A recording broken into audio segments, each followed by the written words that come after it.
And for myself on guitar, I think I model Stevie Ray Vaughan a whole lot. Okay. Wow. He Yeah. plays really simple and he plays what people love, and that's what you want to do is play what people love. And Right. people listen to Stevie Ray and everybody likes it, and so I think I've really modeled my playing off of him. I don't know what about you, Brooks? Yeah, I mean, for me, I try and play something that people, no matter if they're a musician or not, they're gonna enjoy it. Right. And that's Right. what I try to do. I try and not do something that's gonna, go off like what the band's doing. I want to do something that's gonna make the band sound good, not make me sound good necessarily. Solely me. That's the best response I can think of, because a lot of guitar players, they want to throw all these licks in there, and like I think a big thing for us, if we're playing Leonard Skinner, it's gonna be dirty Leonard Skinner, because that's what Leonard Skinner was. And like you don't really play these fancy guitar riffs over Leonard Skinner's. Play the Leonard Skinner riffs, and it's not about making myself show off and like technical abilities. It's more like blending in with what we're doing. And so I think that's kind of how we look at it. Well, this is exciting for bands and clubs of the Triangle. Exciting for the local music scene in the Triangle. We've talked about your appreciation and also of the band, local band, very similar in ages, Brothers to Die For. But I'd like to get maybe this will help with this video, or maybe I'll get it in the tagline. But who on G105 right now are you enjoying? Who are you enjoying in your peer set or younger? What's some of that music that you've enjoyed, or are It's time you? for bed. In terms of young, like current music that I'm enjoying, Yes. okay, this is gonna sound really strange, but I really do enjoy Kanye West. I like to take a lot from Kanye, which is weird. I'm into some of the indie stuff. I don't know if anybody out there knows who Wood Pablo is. I appreciate Wood Pablo. Okay. Joe Bonamassa is a current artist. And then it kind of is. I don't know a lot of the names of the artists I listen to. I guess. Okay. Well, I just wanted to ask. I think I've got a frozen frame over here. How about Brooks any likes a lot of. Brooks? Yeah, for me, I'm one of those. It's weird for me because honestly, I'm so used to just listening to the music that like my parents exposed me to that I'm like people ask me about like today, like the music today, and I'm like so like I don't know music today. I love music so much from back then that my parents grew up on that I listen to it now, and that's pretty much the only thing I really listen to. Well, that's an amazing part of it, an amazing part of your childhood and teen years, and just how your house and the influence of the music that was occurring there. Well, let's go there. But is high school, Brooks, is college, Tristan, any cooler because you're in a band? Your friends in those settings know you're in a band. They know of Tyson Brothers band, or maybe they don't. Or how are we going to answer that question? Is it any cooler? Yeah, absolutely. Yeah, it's definitely cooler. My high school has given me a lot of support. Students they discovered the band themselves. I didn't even have to come up and tell them. And because of that, it was because of their parents. Because when we play shows and stuff, parents from those students, Right. and they tell the students, and the students will tell me. Okay. So I mean, it's pretty crazy how it all works out. But yeah, I mean, It really is wild. Like one of my best friends in high school, it was long after I graduated. It was this year for 4th of July. His parents saw us for the first time at a 4th of July party, and they rocked out, man. They were up there dancing every song. Right. I got a text from both of them, both of their sons, like, "Hey, my parents said y'all were like killing it in the backyard at the lake on the 4th of July." Like, oh, I didn't even know. I know you did this in high school. Because back when I was in high school, we weren't doing like we are now. Right. You played, but like, wow, man, I'm gonna come see you now. And so like, their parents were the ones that were out there partying, and then my friends found out about it because their parents were like, "You got to go see Tristan because look what he's doing." And some of that backyard influence, or in your backyard, is the great local music venues, bars, restaurant. Well, I think of Real McCoy's, right? You've got great friends at Real McCoy's. So yeah, a great setting there where over a given weekend with local music, hundreds of people are going to be at Real McCoy's enjoying local music when we're having normal circumstances. So yes. I've heard. Well, let's go here first. The band got the privilege a couple years ago. When that was, the band got to open up for a well-known beach music. You mentioned beach music, but the band, I think, if I understand, got to open up for a well-known beach music band from the Carolinas. Is that right? It is, and we opened up for the Band of Oz.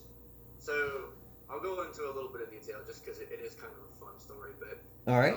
basically, when I was born in May, and that July 4th, I was at the fireworks watching the Band of Oz as like a couple, 2 months old.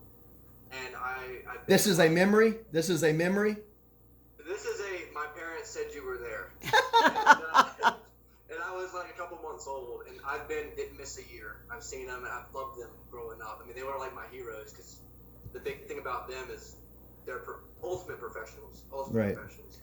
Well, you ask them, and you may have to ask them 2, 3, 4 times, but ask them if they know LT and TL, bands and clubs of the Triangle. If it's on a good day where they can still hear and still understand, they should answer yes. We love the Band of Oz. They're friends. I got to mention Lisa Lee. 50 years, I think. 50 years. Yeah, I got to mention Lisa Lee. She was a music ambassador, and but yeah, we got to hang around, and they should know bands and clubs of the Triangle. I'm sorry. Please continue. You were in diapers. Yeah, I'm a little kid, and I've loved them, and they're the biggest professionals. Like I was saying, if you haven't seen them and you see them, you would think that they're like Tom Petty, man, because they put on a professional show. Yes. And long story short, my mom was at a work conference. They were playing the work conference. My mom grabbed David Hicks, who's the drummer, on break, and was like, "Hey, check out my boys." And so she showed him a video. Like we played, one place. We had like one video. Oh, so you're not still in diapers. This is a little bit years later. Years later. I was 16 at this point. And, David was like, "Oh, they're awesome. Tell them they can open for us at the fireworks." What? And my mom, "You're not gonna believe that. You gotta call him." So she called me, and she's like, "David said you can open." I'm like, "I don't believe that." So then Dave was like, "Yeah, you can open," and I still don't believe it. I'm freaking out, but I still don't believe it. Time rolls around, and we get the details about when we're supposed to start and everything, and we worked our butts off, man. That was the second show that we'd ever played live. Wow. And we played in the Wake Forest High School football stadium. Awesome.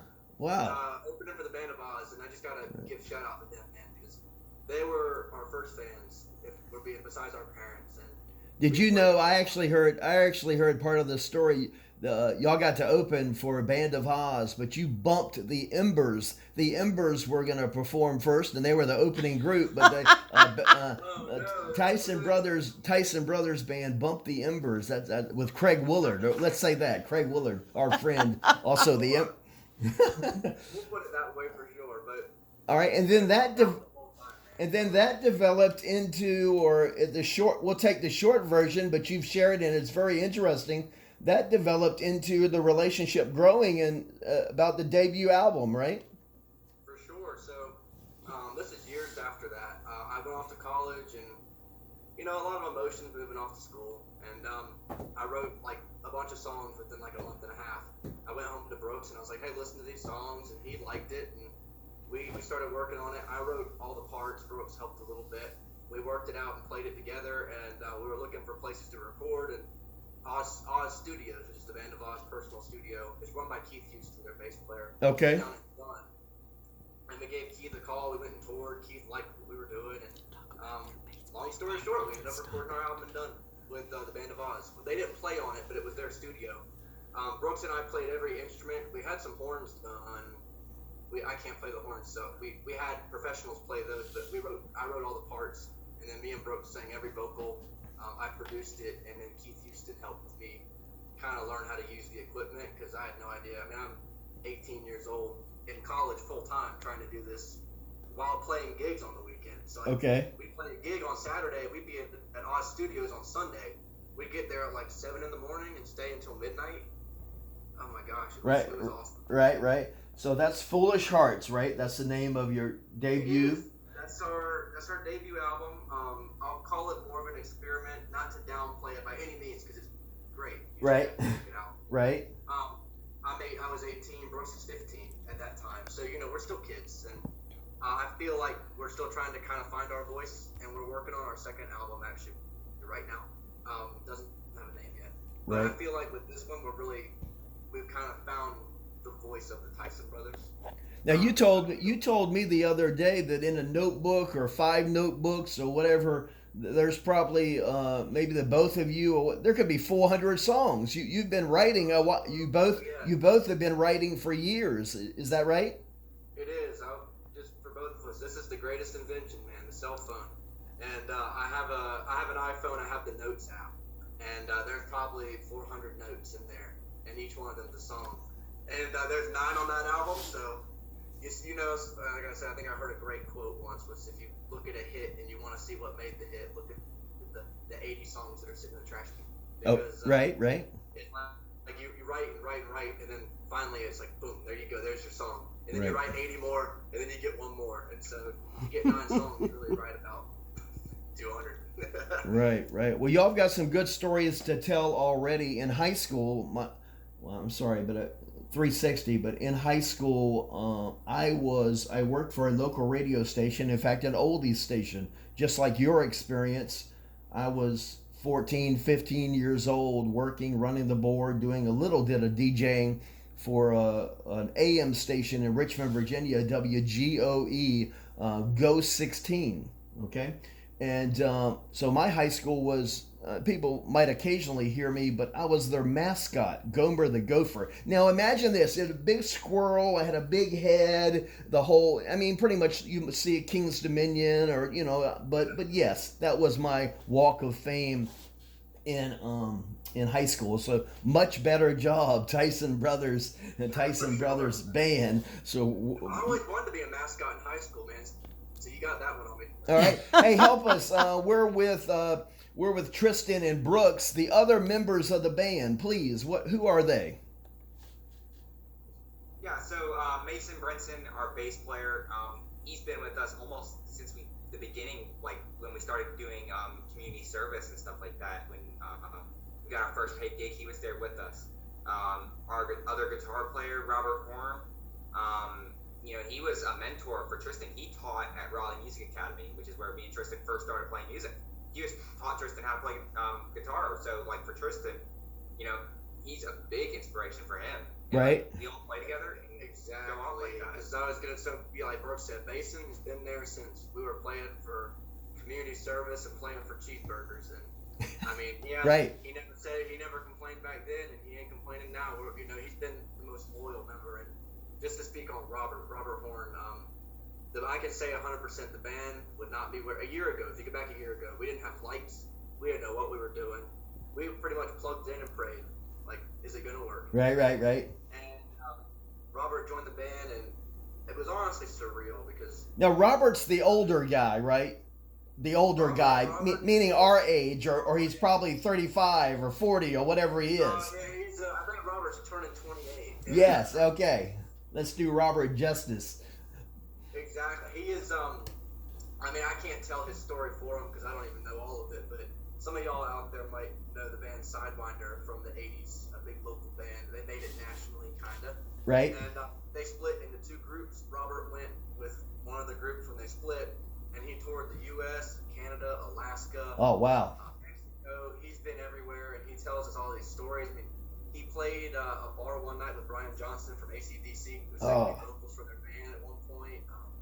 The amount of stories Robert has. So, like I can say, we wouldn't be where we are without Robert because he taught me the professional piece. Which, as a young kid, it's you're trying to be professional, but I'm young, and so he sat me down and was able to really guide me. So I am forever grateful to Robert for that. Hey, thank you. So four members of the band, the brothers and 2 others. And before we get out of here, let's do. I've seen. I may not even do this justice, but I've seen Tyson Brothers Band at. I've seen a Saints and Scholars. Seen them at Scooters, I believe. But thinking about that, I think it was Saints and Scholars. Band played 2 sets, whatever it was, and it's 12:30, 1 o'clock in the morning.